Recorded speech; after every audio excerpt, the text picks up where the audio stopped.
ओ नमस्कार। The deep dive में आपका स्वागत है।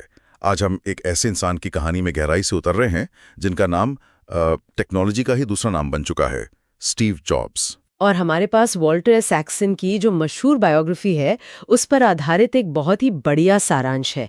ये उनकी जिंदगी की एक सच्ची और कह सकते हैं बेबाक तस्वीर दिखाता है। बिल्कुल। और आज हमारा मिशन सिर्फ एप्पल के प्रोडक्ट्स की एक टाइमलाइन दोहराना नहीं है। हम जॉब्स के व्यक्तित्व की परतें खोलेंगे, मतलब वो जीनियस जो एक बहुत मुश्किल इंसान भी था। सही कहा। हम ये समझने की कोशिश करेंगे कि कैसे उन्होंने टेक्नोलॉजी और लिबरल आर्ट्स मतलब मानविकी को मिलाकर इनोवेशन को एक नई ही परिभाषा दे दी और हमारी दुनिया को हमेशा के लिए बदल दिया। ये एक बेहतरीन नजरिया है क्योंकि जॉब्स की कहानी सिर्फ एक टेक कंपनी बनाने की कहानी है ही नहीं। ये जुनून की, सनक की और एक असाधारण दूरदर्शिता की कहानी है। और उनकी वो सोच के असली इनोवेशन तब होता है जब टेक्नोलॉजी और कला मिलते हैं। एग्जैक्टली वो एक ऐसा धागा है जो उनके जिंदगी की हर घटना, हर सफलता और हर विफलता को एक साथ पिरोता है। तो चलिए कहानी को एकदम शुरू से शुरू करते हैं। और शुरुआती थोड़ी नाटकीय है। उनका जन्म और फिर पॉल और क्लारा जॉब्स का उन्हें गोद लेना। हाँ, लेकिन इसमें सबसे खास बात ये थी कि उनके माता पिता ने उन्हें हमेशा ये महसूस कराया कि वो गोद लिए हुए नहीं बल्कि चुने हुए हैं, एक चोजन चाइल्ड। और ये बात उनके दिमाग में बैठ गई। बिल्कुल। और यही उनकी कहानी का पहला आहा मोमेंट है। ये सिर्फ एक दिलासा देने वाली बात नहीं थी, ये उनके पूरे व्यक्तित्व की नींव बन गई। चुने हुए होने की इस भावना ने उनके अंदर एक जबरदस्त आत्मविश्वास भर दिया कि वो खास हैं। हाँ, कि वो खास है। लेकिन इसी सिक्के का दूसरा पहलू भी था, एक तरह का अहंकार और ये एहसास कि दुनिया के जो सामान्य नियम हैं वो उन पर लागू नहीं होते। ये चीज उनके स्कूल के दिनों में साफ दिखती भी थी। मतलब वो थे तो बहुत बुद्धिमान, लेकिन उन्हें नियमों से और किसी भी तरह की अथॉरिटी से सख्त नफरत थी। पर एक अथॉरिटी थी जिनका उन पर गहरा असर पड़ा। उनके पिता पॉल जॉब्स। हाँ, जो एक बेहतरीन मैकेनिक थे। उन्होंने ही स्टीव को इलेक्ट्रॉनिक्स की दुनिया से मिलवाया, चीजों को खोलना और समझना सिखाया और एक सबसे जरूरी सबक दिया, वो कारीगरी वाला, है ना, कि कारीगरी सिर्फ सामने दिखने वाली चीजों में नहीं होती। एक अच्छी अलमारी का पिछला हिस्सा भी उतना ही सुंदर होना चाहिए, भले उसे कोई ना देखे। एग्जैक्टली। और यहीं वो बीज बोया गया जो आगे चलकर एप्पल की पूरी डिजाइन फिलॉसफी बना। ये सिर्फ एक पिता की सीख नहीं थी, ये आइडिया कि क्वालिटी सिर्फ वो नहीं जो दिखती है, आगे चलकर एप्पल के हर प्रोडक्ट का डीएनए बन गया। तो एक तरफ ये चुने हुए होने का एहसास था और दूसरी तरफ नियमों से नफरत। बड़ा अजीब कॉम्बिनेशन है। और इसी कॉम्बिनेशन में एक और बहुत बड़ा फैक्टर जुड़ा जब उनकी मुलाकात हुई एक दूसरे स्टीव से, स्टीव वॉज़नियाक। एक कमाल की जोड़ी। बिल्कुल। वॉज़नियाक, जिन्हें वॉज कहते थे, वो एक थुन इंजीनियर थे, एक जादूगर जो अकेले ही मुश्किल से मुश्किल सर्किट बोर्ड डिजाइन कर सकते थे। और जॉब्स, उन्हें उस टेक्नोलॉजी में एक संभावना दिखती थी। उसे एक प्रोडक्ट में बदलने और दुनिया तक पहुंचाने का जुनून था। एक आर्टिस्ट था तो दूसरा सेल्समैन। सही। उनका पहला बड़ा प्रोजेक्ट था ब्लू बॉक्स, एक ऐसी डिवाइस जिससे अवैध रूप से मुफ्त में लंबी दूरी के फोन कॉल किए जा सकते थे। मतलब ये तो साफ तौर पर गैर कानूनी था। हाँ था तो, पर जॉब्स के नजरिए से देखें तो वो सिस्टम को धोखा नहीं दे रहे थे, वो उसे समझ रहे थे। उनके लिए एक पहेली की, एक चुनौती कि क्या वो बड़ी कंपनियों के बनाए नियमों को तोड़ सकते हैं। बिल्कुल। इसने उनके अंदर ये सोच जरूर डाली कि अगर टेक्नोलॉजी आपके पास है तो आप सिस्टम को अपने हिसाब से मोड़ सकते हैं। इसी दौरान उनकी जिंदगी में एक और अजीब मोड़ आया। उन्होंने रीड कॉलेज में दाखिला लिया, लेकिन सिर्फ 6 महीने में ही ड्रॉप आउट हो गए। लेकिन मुझे एक बात समझ नहीं आती, वो कॉलेज छोड़ देते हैं पर फिर भी कैंपस में ही रहते हैं, दोस्तों के कमरे के फर्श पर सोते हैं और अपनी पसंद की क्लासेस में जाते रहते हैं। हाँ, और उनमें से एक थी कैलीग्राफी की क्लास। सुलेख की क्लास। एक टेक जीनियस के लिए ये तो बहुत ही अजीब लगता है। वो करना क्या चाह रहे थे? आप बिल्कुल सही जगह पर सवाल उठा रहे हैं। यही जॉब्स का जीनियस छिपा है।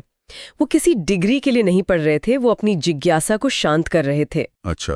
वो बस वही सीख रहे थे जिसमें उनकी दिलचस्पी थी, बिना ये सोचे कि इसका भविष्य में क्या काम आएगा। कैलीग्राफी, ज़ेन बौद्ध धर्म, भारत की आध्यात्मिक यात्रा, ये सब उस समय किसी टेक करियर के लिए बेकार की चीजें लगती थी। लेकिन उन्होंने बाद में कहा था, आप आगे देखकर बिंदुओं को नहीं जोड़ सकते, आप उन्हें केवल पीछे देखकर ही जोड़ सकते हैं। एग्जैक्टली। और उन्होंने इन बिंदुओं को जोड़ा। कैसे? 10 साल बाद जब वो मैकिन्टोश कंप्यूटर बना रहे थे तब उन्हें कैलीग्राफी की वो क्लास याद आई। उन्होंने तय किया कि कंप्यूटर को सुंदर अक्षरों की जरूरत है, अलग-अलग फॉन्ट्स की। मैकिन्टोश पहला कंप्यूटर था जिसमें खूबसूरत टाइपोग्राफी थी। ये सीधे तौर पर टेक्नोलॉजी और मानविकी के संगम का नतीजा था। बिल्कुल, और उनकी भारत यात्रा और बौद्ध धर्म के अध्ययन ने उन्हें सादगी और अंतर्ज्ञान मतलब इंट्यूशन का महत्व सिखाया, जो बाद में एप्पल के प्रोडक्ट्स के डिजाइन का मूल सिद्धांत बना। और इसी सोच के साथ 1976 में एप्पल कंप्यूटर की शुरुआत हुई और एप्पल II की जबरदस्त सफलता ने उन्हें रातों रात सिलिकॉन वैली का स्टार बना दिया। हाँ, और इस सफलता के पीछे जॉब्स के उस करिश्माई लेकिन विवादास्पद गुण का बड़ा हाथ था, जिसे लोग रियलिटी डिस्टॉर्शन फील्ड कहते थे। वास्तविकता को तोड़ मरोड़ने का क्षेत्र, ये एक फैसिनेटिंग कॉन्सेप्ट है। ये उनकी वो असाधारण क्षमता थी जिससे वो अपनी टीम को यकीन दिला देते थे कि जो काम नामुमकिन लग रहा है वो न सिर्फ मुमकिन है बल्कि उसे तय समय में करना ही होगा। मतलब वो अपनी इच्छा शक्ति से अपने आसपास की हकीकत को मोड़ देते थे। हाँ, और लोग उनके प्रभाव में आकर अपनी क्षमताओं से कहीं ज्यादा बेहतर काम कर जाते थे। हाँ, लेकिन जैसा कि सोर्स बताता है, इसकी एक मानवीय कीमत भी थी। इसी रियलिटी डिस्टॉर्शन फील्ड की वजह से वो लोगों के प्रति बहुत कठोर और असंवेदनशील हो जाते थे, कभी-कभी क्रूर भी। वो परफेक्शन के लिए किसी भी हद तक जा सकते थे, और अगर कोई उनके स्टैंडर्ड पर खरा नहीं उतरता था तो वो उसे सबके सामने जलील करने से भी नहीं चूकते थे। इसी दौर में एक और बहुत जरूरी घटना हुई। जॉब्स ने जेरोक्स पार्क का दौरा किया। हाँ, और इसे आप कॉर्पोरेट इतिहास की सबसे बड़ी भूल कह सकती हैं। जेरोक्स के इंजीनियरों ने ग्राफिकल यूजर इंटरफेस, माउस और आइकन्स का आविष्कार तो कर लिया था, पर कंपनी को लगा ये बस एक महंगा खिलौना है। वो इसकी असली क्षमता को नहीं समझ पाए। बिल्कुल नहीं। जॉब्स ने उसे बस कुछ मिनट्स के लिए देखा और वो तुरंत समझ गए कि यही पर्सनल कंप्यूटिंग का भविष्य है। उन्होंने इसका आविष्कार नहीं किया, पर उनकी दूरदर्शिता ने उसकी असली ताकत को पहचाना। और इसी विजन का नतीजा था 1984 में लॉन्च हुआ मैकिन्टोश। लेकिन वो बहुत महंगा था और सॉफ्टवेयर भी कम थे, वो उतना सफल नहीं हो पाया। और फिर कहानी में सबसे नाटकीय मोड़ आया। 1985 में CEO जॉन स्कली, जिन्हें जॉब्स खुद पेप्सी से लेकर आए थे, के साथ पावर स्ट्रगल के बाद स्टीव जॉब्स को उनकी अपनी ही बनाई कंपनी से निकाल दिया गया। ये उनकी जिंदगी का सबसे निचला पॉइंट था, सार्वजनिक रूप से अपमानित होना। उन्होंने बाद में कहा कि ये बहुत दर्दनाक था, लेकिन साथ ही ये उनकी जिंदगी की सबसे अच्छी चीज भी थी। उन्होंने कहा था कि सफल होने का भारी बोझ हट गया था और उसकी जगह फिर से एक शुरुआत करने वाले के हल्के पन्ने ले ली थी। बिल्कुल। एप्पल से निकाले जाने के बाद के इन सालों को जंगल में बिताए साल कहा जाता है। उन्होंने 2 कंपनियां शुरू की। पहली थी नेक्स्ट, जो अकादमिक जगत के लिए बहुत शक्तिशाली कंप्यूटर बनाती थी। वो व्यावसायिक रूप से तो बहुत सफल नहीं हुई, पर उसका ऑपरेटिंग सिस्टम इतना शानदार था कि वो भविष्य में एप्पल की वापसी का आधार बना। और दूसरी कंपनी थी पिक्सार। उन्होंने जॉर्ज लुकास से एक छोटी सी ग्राफिक्स कंपनी खरीदी और उसे एक वर्ल्ड क्लास एनिमेशन स्टूडियो बना दिया। और पिक्सार उनके लिए सिर्फ एक बिजनेस नहीं था, ये उनके व्यक्तिगत विकास का एक ट्रेनिंग ग्राउंड था। एप्पल में वो एक तानाशाह की तरह काम करते थे, हाँ। लेकिन पिक्सार में क्रिएटिव जीनियस लोग थे। आप उन पर अपनी रियलिटी डिस्टॉर्शन फील्ड नहीं चला सकती। वहां उन्होंने टीम वर्क, सहयोग और धैर्य का महत्व सीखा। ये वो सबक थे जिनकी एप्पल में उनके पहले दौर में बहुत कमी थी। और फिर 1997 में हुई उनकी जबरदस्त वापसी। एप्पल उस समय भारी घाटे में थी, दिवालिया होने के कगार पर। और जॉब्स वापस आए, पहले सलाहकार के तौर पर और फिर अंतरिम CEO बनकर। उनका पहला कदम बहुत साहसिक था। उन्होंने एप्पल की पूरी प्रोडक्ट लाइन को देखा, जो दर्जनों अलग अलग मॉडलों से भरी हुई थी, और ज्यादातर को बंद कर दिया। ये कंपनी के लिए एक शॉक थेरेपी थी। उन्होंने एक व्हाइट बोर्ड पे 4 खाने बनाए और कहा कि हम सिर्फ 4 प्रोडक्ट्स पर फोकस करेंगे, 2 डेस्कटॉप, 2 लैपटॉप, एक आम उपभोक्ता के लिए, एक प्रोफेशनल के लिए, बस। और यही उन्होंने अपना वो मशहूर सिद्धांत दिया। फोकस का मतलब सिर्फ हाँ कहना नहीं है, बल्कि सैकड़ों अच्छे आइडियाज को ना कहना है। ये सिर्फ प्रोडक्ट स्ट्रैटेजी नहीं थी, ये कंपनी के लिए एक सांस्कृतिक बदलाव था। बिखराव की जगह लेजर शार्प फोकस। और इस फोकस का नतीजा दुनिया के सामने आया। एक के बाद एक ऐसे प्रोडक्ट्स आए जिन्होंने हमारी जिंदगी बदल दी। रंगीन और सरल iMac, जिसने कंप्यूटर को फिर से कूल बना दिया।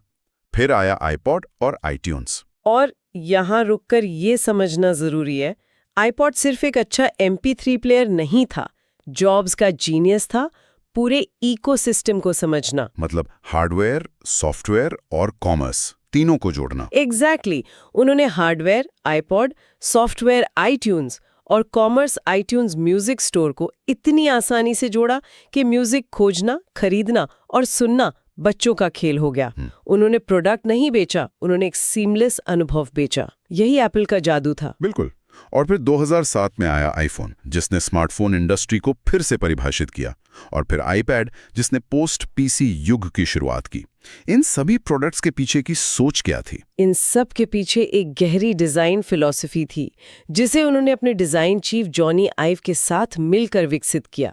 उनके लिए डिजाइन सिर्फ ये नहीं था कि कोई चीज दिखती कैसी है, बल्कि ये था कि वो काम कैसे करती है। सादगी और परफेक्शन। हाँ, सादगी और परफेक्शन को एप्पल का DNA बना दिया गया। ये बात सीधे उनके बचपन में अपने पिता से सीखे सबक से जुड़ती है कि जो चीज़ दिखती नहीं है वो भी परफेक्ट होनी चाहिए। यूज़र को टेक्नोलॉजी की जटिलता महसूस ही नहीं होनी चाहिए, उसे बस जादू महसूस होना चाहिए। लेकिन इस शानदार सफलता के पीछे उनकी सेहत की एक दुखद कहानी भी चल रही थी। 2003 में उन्हें पैंक्रियाटिक कैंसर का पता चला। हाँ, और स्वास्थ्य समस्याओं के बावजूद उन्होंने आखिरी दम तक काम करना जारी रखा और अक्टूबर 2011 में उनका निधन हो गया। जब हम उनकी पूरी जिंदगी को देखते हैं तो कुछ सबक बहुत साफ तौर पर उभर कर आते हैं। हाँ, और ये सबक सिर्फ बिजनेस के लिए नहीं है। पहला है जुनून, वो अपने काम के प्रति दीवाने थे। दूसरा सादगी, उनका मानना था कि simplicity is the ultimate sophistication. तीसरा फोकस, यानी सैकड़ों अच्छी चीजों को ना कहने की हिम्मत। और चौथा, जो शायद सबसे महत्वपूर्ण है, रचनात्मकता बिंदुओं को जोड़ने से आती है। यानी अपने जीवन के अलग अलग अनुभवों जैसे कैलीग्राफी और टेक्नोलॉजी को जोड़कर कुछ नया और अनोखा बनाना। तो अंत में हम कह सकते हैं कि जॉब्स एक अपूर्ण जीनियस थे। वो कठोर थे, मुश्किल थे, लेकिन उनकी दूरदर्शिता ने ऐसी चीजें बनाई जिन्होंने सच में हमारी दुनिया से जुड़ने का तरीका बदल दिया। सही बात है। आज की इस चर्चा में हमने एक चुने हुए बच्चे, एक विद्रोही, एक दूरदर्शी, एक निकाले गए संस्थापक और आखिर में एक विजयी नायक की यात्रा देखी। हमने उन मूल सिद्धांतों को समझा जिन्होंने एप्पल को एप्पल बनाया। और जाते जाते श्रोताओं के लिए एक विचार छोड़ना चाहूंगी। ये स्रोत हमें बताता है कि जॉब्स टेक्नोलॉजी और मानविकी के संगम में दृढ़ विश्वास रखते थे। आज की दुनिया जो आर्टिफिशियल इंटेलिजेंस, डेटा और एल्गोरिथम से चल रही है, उसमें ये सवाल पहले से कहीं ज्यादा जरूरी हो जाता है। क्या जॉब्स का ये सिद्धांत आज भी उतना ही प्रासंगिक है, या अब संतुलन हमेशा के लिए शुद्ध इंजीनियरिंग और कोड की तरफ झुक गया है, जहां कला और मानविकी के लिए जगह कम होती जा रही है? ये एक बहुत ही जरूरी सवाल है। इस पर सोचना शायद आज के इनोवेटर्स के लिए सबसे बड़ी चुनौती है।